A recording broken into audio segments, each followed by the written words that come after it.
Hey, this is Meridith Elliott Powell. You know what time it is. It is 8 a.m. Eastern, Saturday morning, time for Sales Logic.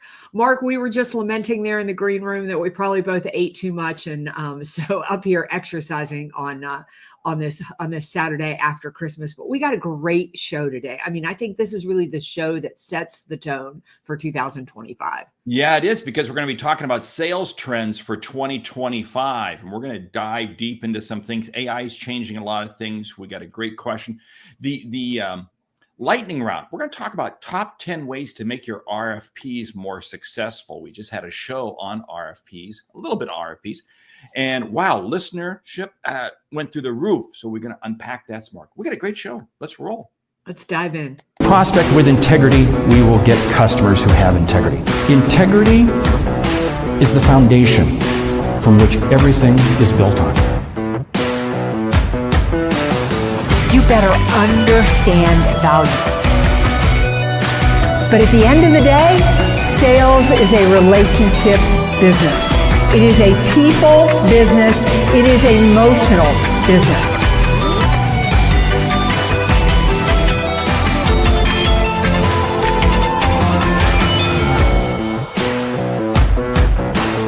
This is Sales Logic.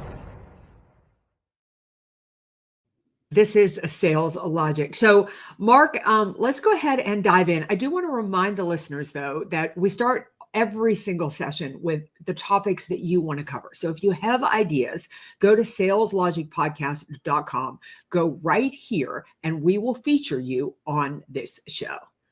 Okay, so the topic is sales trends for 2025. And let's kick it off, because you and I both know, everybody knows, AI is going to be a big part of it. But how is AI? How are you seeing AI play into sales trends? You know, it's funny. I was on this morning using AI, and I just bought ChatGPT 4.0. It went up really another level. So I was listening to a podcast about this morning, and I think that I am using AI. I don't know that I am using it. I don't know that I am using it quite enough, but I think content is going to be king, and personalizing, understanding, and having good resources are going to be very, very important in 2025. You need to be selling more than a product. And ChatGPT can really basically help you do the research, understand, and if you're not a great writer, it can help you create even better content. And I think it's going to go way beyond, we talk about chat here, but it goes beyond that, because it's Copilot, it's Gemini, it's so many other platforms out there. Here's a risk that I see with AI. You're right, it does develop great content. I'm talking with two companies right now that have developed AI systems that literally would replace you or I if we were a BDR. Literally, a voice would do literally everything and do the full engagement. I'm a little concerned with that, because I think that's going to screw up the sales process more than it's going to help. Sure, it's going to take costs out of the system, but come on, do customers really want to speak to a bot? I don't know. Thoughts? Mike, I love that you were chiming in thinking you'd take the day off. Sales never takes a day off. We're still out here selling. So glad you didn't take the day off either and joined us. So Mark, I think the flip is going to happen. I think what's going to happen is that you need to be using ChatGPT. You need to be using Gemini. I'm using Fathom note takers on my calls with customers. It is a life saver. I can take notes, but the very fact that takes the notes, organizes the notes is incredible. But I think the moment that you introduce technology, it makes the human connection even more important. I'll give you an example. I remember when self-checkout came to the grocery store and nobody would use self-checkout. Now I watch and we all go to self-checkout. But here's the thing. The moment that we have a problem, the moment that we have a challenge, we don't turn to the technology. We look for a human being to solve it. And sales is going to work exactly the same way. That is a great example. And I love that, because I think that's so true. We're going to use technology in virtually everything. We're going to use the AI assisted voice generated tools to help us role play calls, to help us work through scenarios.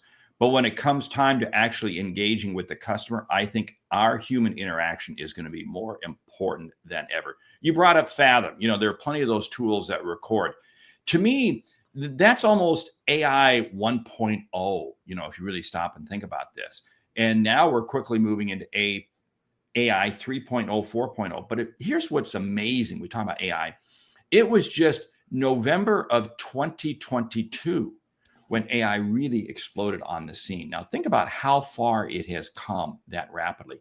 Think about, where is AI in terms of your CRM system? I mean, AI is deeply integrated into tools like Salesforce and HubSpot, which comes back to another piece. Salespeople, I'm still seeing too many salespeople not embracing their CRM system. Wow, you are looking at just a total loss of opportunity if you're not doing that. Yeah, John, I could not agree with you more. Great comment. We are looking at exploring AI as a way to make additional connections with prospects early in the process. That's exactly what we're doing in my business, John. We're using AI. Like I have a top 100 that I kick every year off with. 50 of those prospects are totally cold. I have no contact with them. I've never met them, never connected with them at all. And we're using AI to warm up the prospect and make that connection so that when I go to make the call, they will have heard of me and about me. So it's a little bit more than what we've been doing with reputation building in the past. And there's another way that you can use the same tool, and that is, I'm doing it right now with an organization I'm working with. We're helping identify who are their most potential prospects by looking at their existing members, looking at their profile, understanding it, and we're coming up with common traits. We're matching those traits with prospects. That's telling us who to go after. So when you start looking at the ability of AI to process large amounts of data rapidly, it does become an absolutely powerful tool. But again, salespeople, here's what I'm going to caution you. Don't think you jump into the deep end first. No, you kind of put yourself into the wading pool first and move your way forward, because otherwise you're going to be inundated, you're going to be buried, and you're not going to have a clue as to which way to turn. Yeah, great comment, Mike, that AI should solve some of the challenges with CRMs, including data entry and integrity. Again, the point is, if you are not embracing AI, you are way behind the eight ball. It is going to start to move so fast that you will never catch up. Mark, another trend I think that we're seeing that's going to come even more into play is this whole idea of local, sustainable, what products and what resources are going into the products that you make. I think with the Trump administration coming in and RFK shining this light on what's in our food and what's in our drugs and stuff, it's forced that in the manufacturing industry. It's forced that all over the place. And consumers are more educated than they've ever been, and they want to know your back story. As much as or even if they're not exploring that, your backstory and how you're an ethical, sustainable company can be a great selling point. See, there's so much of what you just said there, because again, it's saying that the consumer, the customer, is going to be doing all this information before they engage with us. Mike Block had a great comment in there in terms of Fathom, it dropping the notes right into your CRM system. See, this is a very simple way. You sit there and say, well, I don't like my CRM system. Hey, here's a way that you take AI and you totally integrate it in, because now you take my notes, drops it right in. It makes your CRM system that much more valuable. There's so many tools, so many ways. I've been playing around with a tool called Notebook.ln. It's a Google product, and it will take literally a white paper, an ebook, a podcast, a website, anything, and synthesize it and come back with an male-female interview. Gee, it sounds like a Sales Logic podcast, doesn't it? And it is amazing at the insights it's sharing with me, it's giving me. In other words, I've been able to do this with some competitive items, with some companies I'm working with. I've been able to do it with some of my own products. But what does it do? It allows me to gain new insights, new information that I didn't have before. Yeah, I think that we've a couple more comments on AI, but there are more trends out there beyond AI. But Dave Sanderson makes a great comment here. When all the stuff breaks loose at 2 a.m. in the morning, during an implementation of a product? Are they going to call AI or are they going to call you? Bingo, they are going to call you. I love this comment by Thomas here. We are using AI to act a prospect with role playing. And you know what's great? You can do that in the Sales Logic Mastermind. We've got a role playing feature in there. It's so great. It's a way that Thomas uses it to basically work out the kinks before having a call. So what other trends are you seeing, Mark? Well, I want to come back and pick up on that, because that whole Sales Logic podcast, the mastermind group, because again, we've got some AI tools in there. Any salesperson is going to have their set of very customized AI tools. And that's why in the mastermind group, we've provided people with the role play bot and the brain. In other words, it's a self-contained tool to allow you to really up your game. This is a trend that I see. Here's a trend that I see happening. We are all going to have our own bot. We have the Sales Logic brain, which is great. It's your content. It's my content.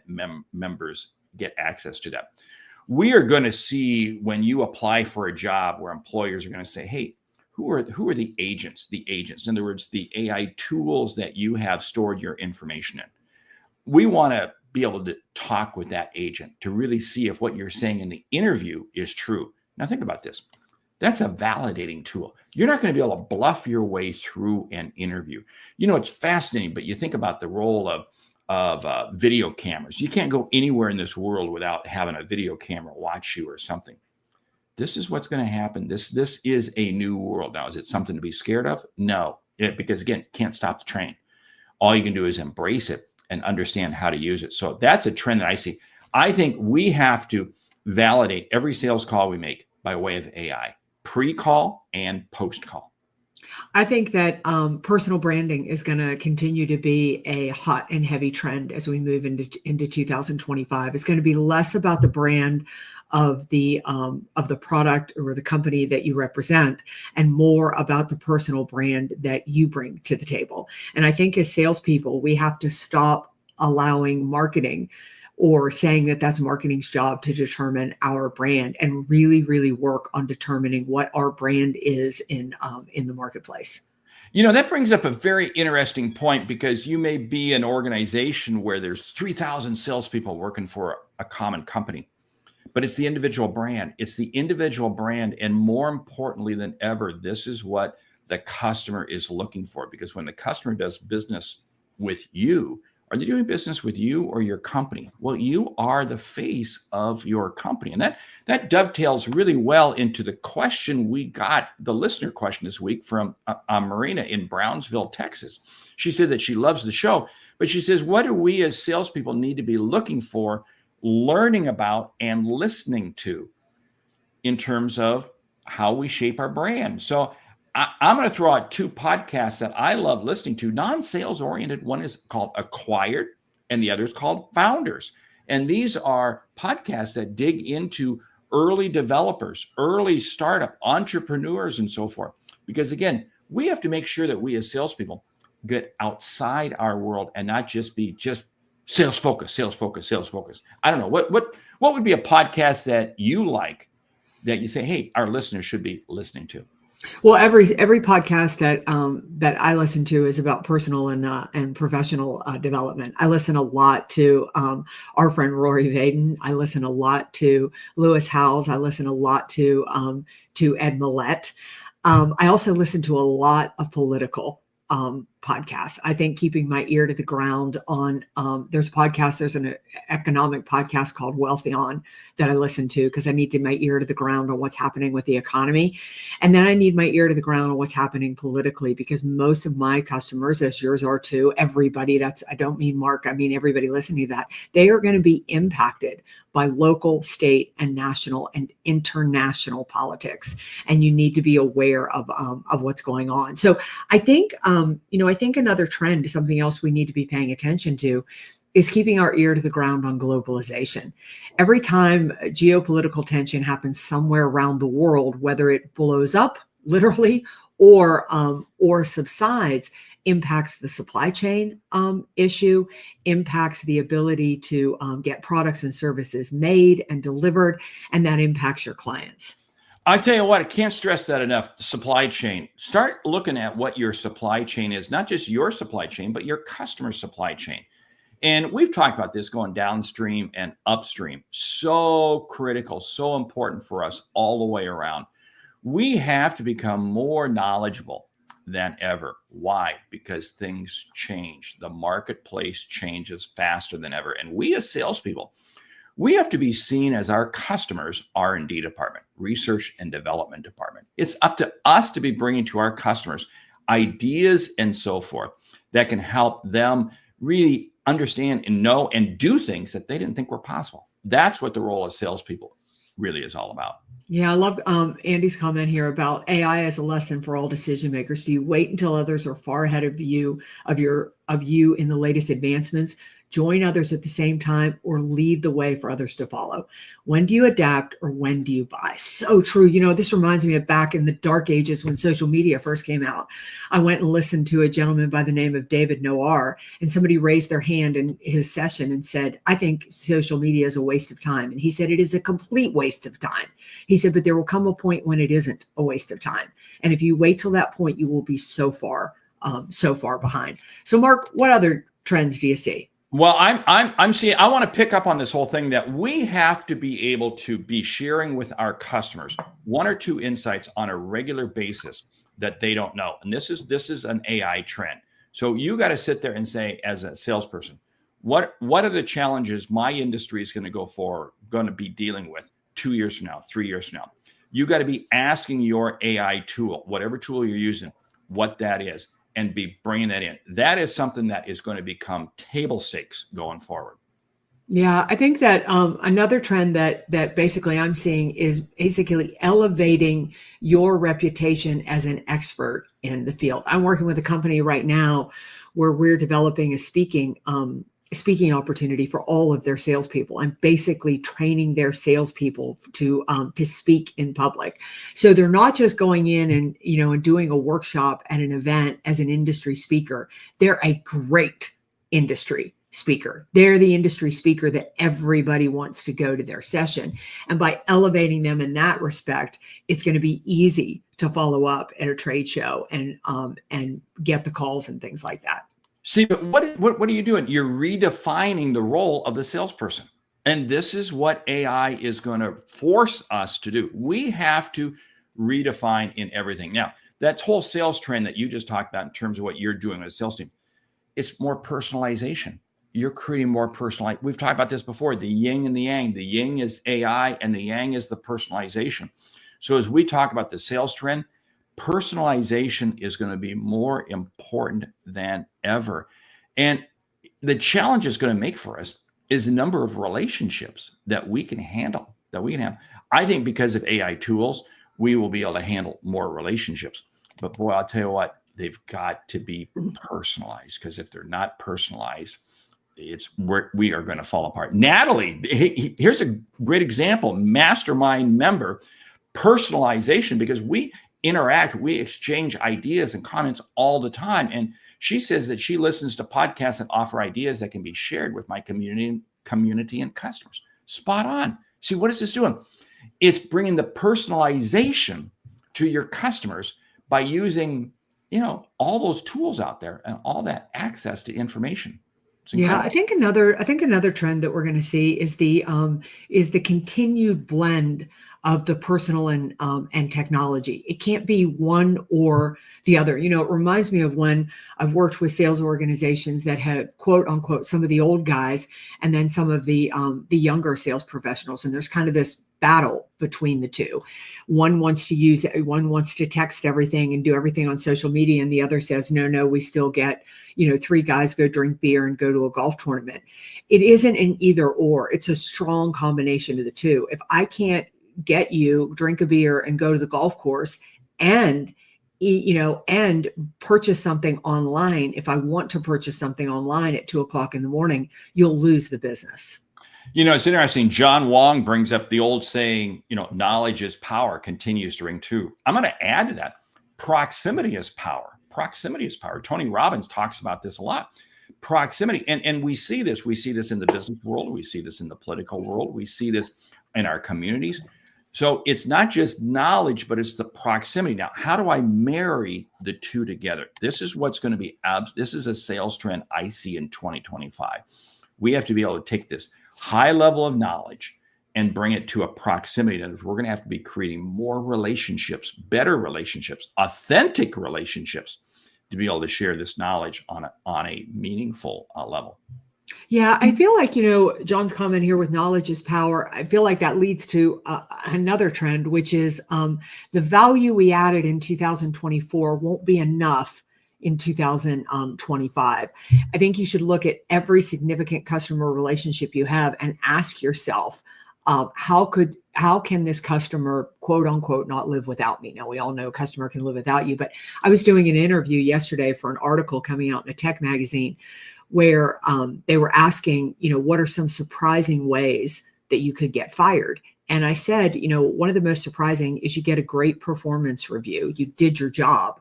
But when they're looking at cutting jobs, making layoffs, they think they can do without you. And I think it's the same for salespeople.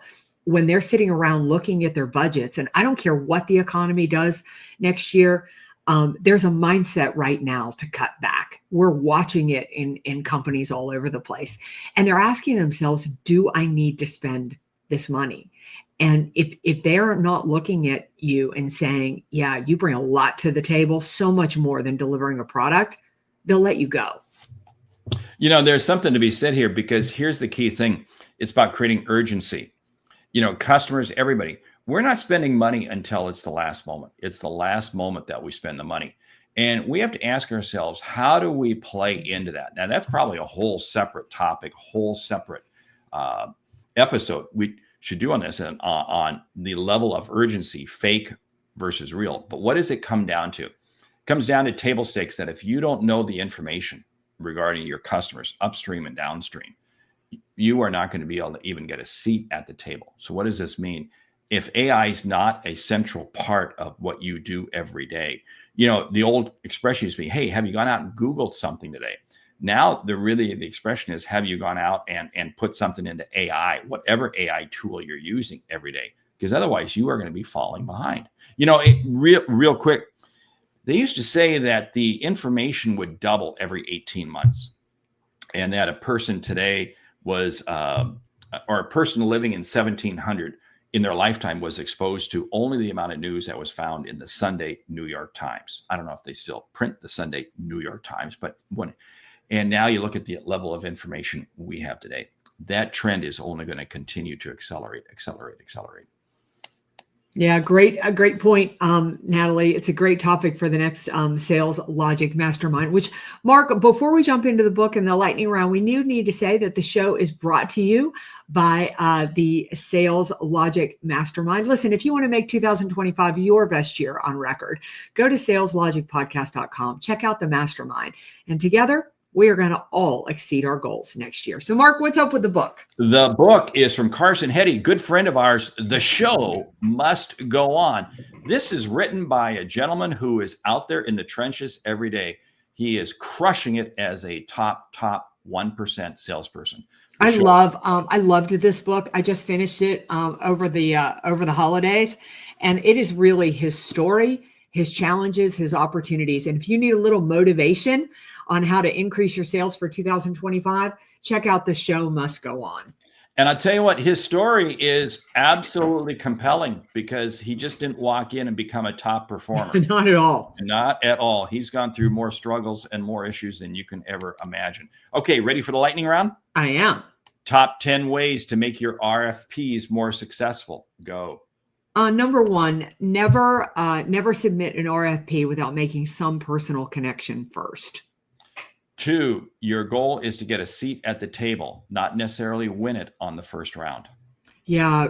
Start the RFP off with the 3 biggest deliverables that they are looking for. Despite how the RFP is laid out, begin with the end in mind. Number 4, know your strategy before you go in, and your strategy begins with where your price is going to be. Otherwise, you will nickel and dime yourselves to death.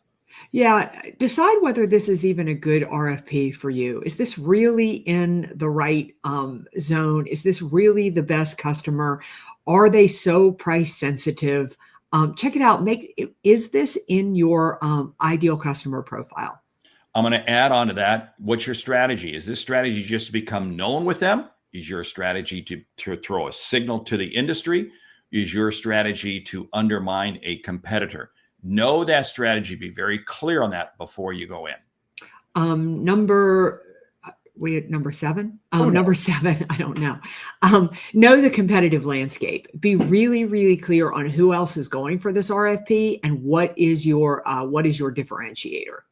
Number 8, don't bake the RFP that you're going to win the RFP into your numbers for the quarter because you have no idea what the process is going to look like. Yeah, be very clear and be very concise and follow up. And number 10, don't necessarily follow the rules. If they don't say don't have any contacts, I'm going to go out and create contacts. I'm going to make sure I create as much awareness and as much knowledge before that RFP goes in. Hey, with that, we want to say thank you for listening to Sales Logic this week. If you like what you hear, subscribe, rate, and review the show on your favorite podcast app. If something we've said has earned you a single dollar, consider telling a friend about our show because it's how we grow when we help you grow. I'm Mark Hunter. And I'm Meridith Elliott Powell. Remember, when you sell with confidence and integrity, all of this uncertainty suddenly becomes your competitive advantage. And the sale becomes logical. All right. We'll see you right back here next week. It will be 2025. You have a few more days to go to saleslogicpodcast.com, check out the mastermind, and join us as we set our strategy in place to make 2025 our best year on record. Happy New Year, everyone.